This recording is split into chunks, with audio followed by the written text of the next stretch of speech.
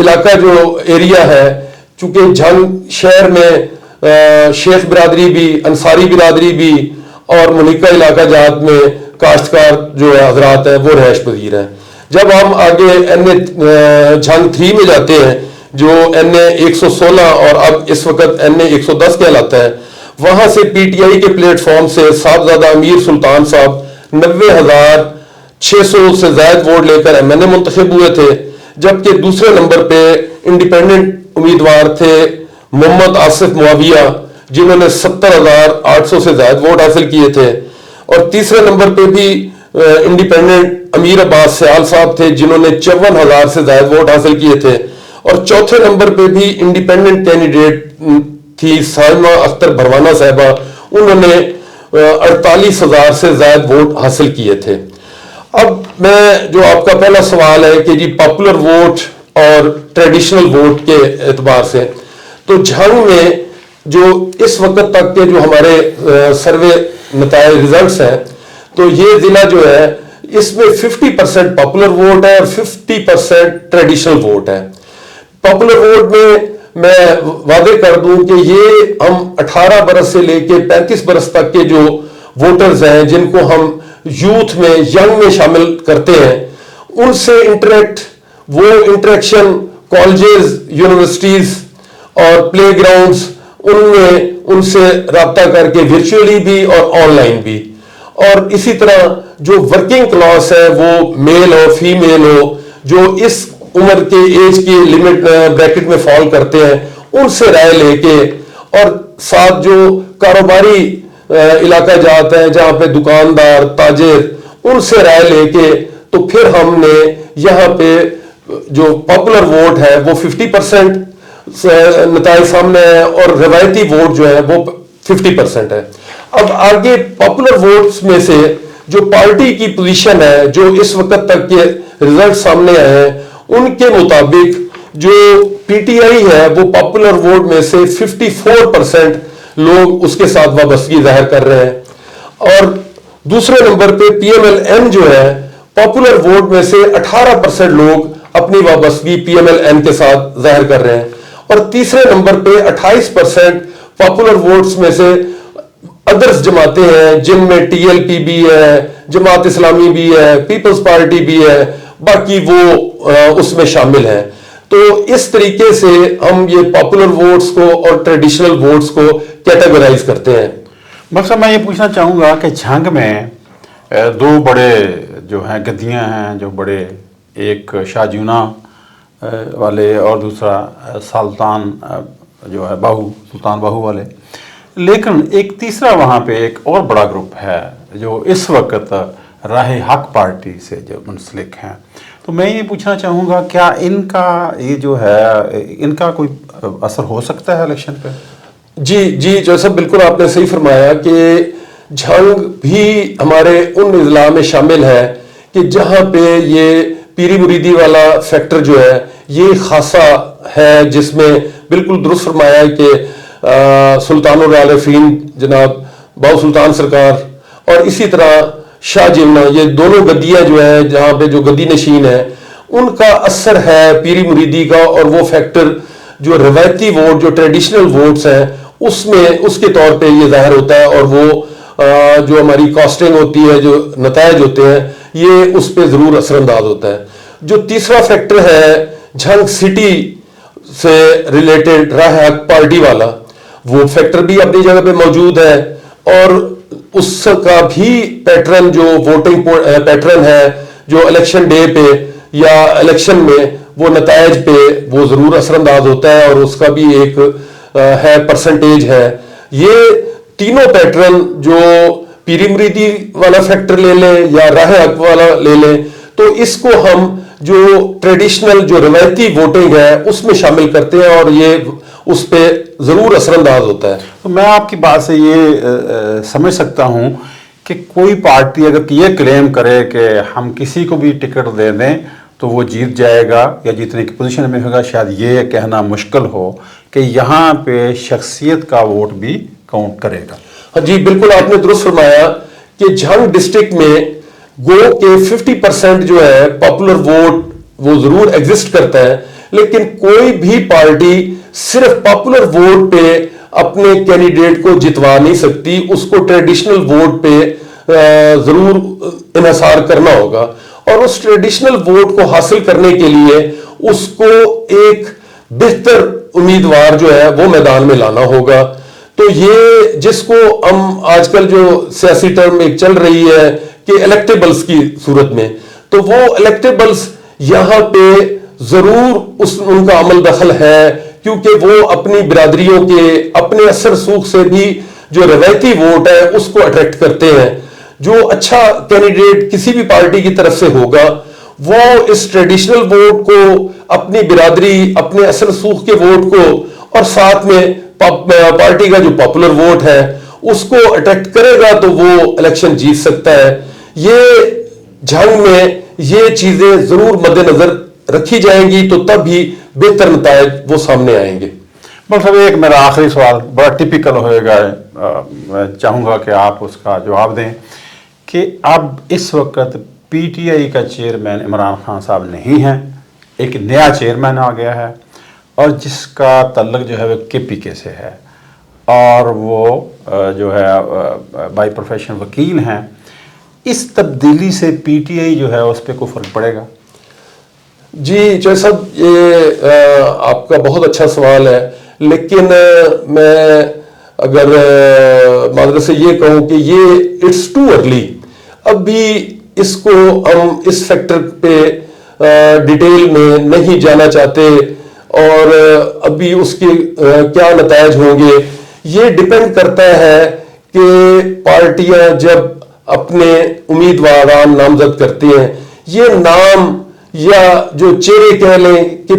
اب یہ سارے لوگ جانتے ہیں پاکستان میں، پنجاب میں، ہر جگہ پہ کہ Tehreek Insaf P T I وہ عمران خان ہی ہے، آگے وہ گوہر بیرسٹر ہوں یا کوئی بھی ہو تو اس سے یہ چیز میٹر نہیں کرتی۔ یہ بات آپ کے سامنے ہے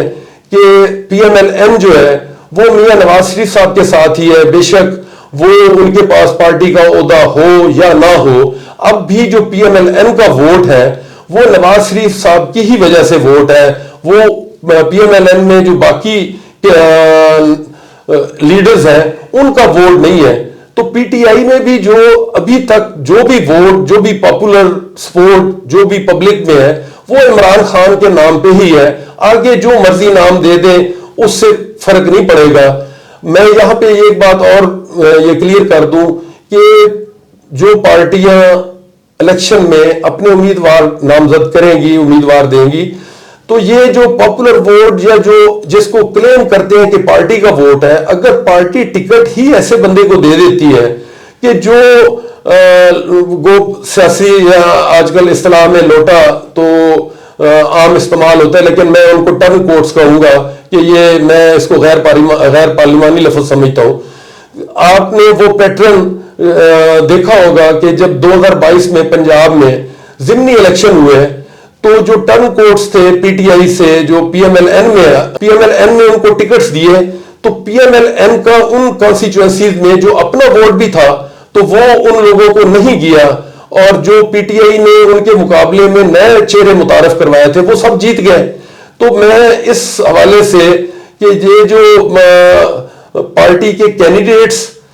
ان پہ بہت ڈیپینڈ کیا جائے گا کہ وہ کس قسم کے چہرے سامنے لاتے ہیں، کہ وہ الیکشن کمپین میں اور الیکشن میں پارٹی کے لیڈر، پارٹی کے منشور کو وہ کس طرح آگے ووٹرز تک کنوے کرتے ہیں، ان تک پہنچاتے ہیں، اور کیا وہ کینڈیڈیٹس جو ہیں، امیدواران جو ہیں، وہ پارٹی منشور پر خود بھی پورے اترتے ہیں یا نہیں، اور کیا وہ پارٹی کی قیادت کے جو بتائے گئے ان کے اصول یا چیزیں ہیں، کیا وہ خود ان کو اچھا سمجھتے پورا کرتے بھی ہیں یا نہیں ہے۔ تو یہ ساری چیزیں it's too early to give any opinion. تو اب بھی تو یہ جو ہم ڈیلیمیٹیشن 2022 کے جو سروے ہے جو نومبر 2023 میں کروایا گیا، اس کے سامنے جو گراؤنڈ پہ جو چیزیں ہیں ہم وہ اپنے ناظرین تک رکھ رہے ہیں۔ تو جیسے ہی الیکشن شیڈول اناؤنس ہوگا امیدواران سامنے آ جائیں گے, پارٹی پوزیشن سامنے آ جائے گی, برادری کا جو سلسلہ ہے وہ سارا بھی سامنے آ جائے گا. تو تمام فیکٹرز کو پھر ڈسکس کر کے تو ہم بہتر پوزیشن میں ہوں گے, بہتر رائے دے سکیں گے, بہتر اپنا تجزیہ پیش کر سکیں گے. جی ملک صاحب بہت بہت شکریہ. جی thank you very much G.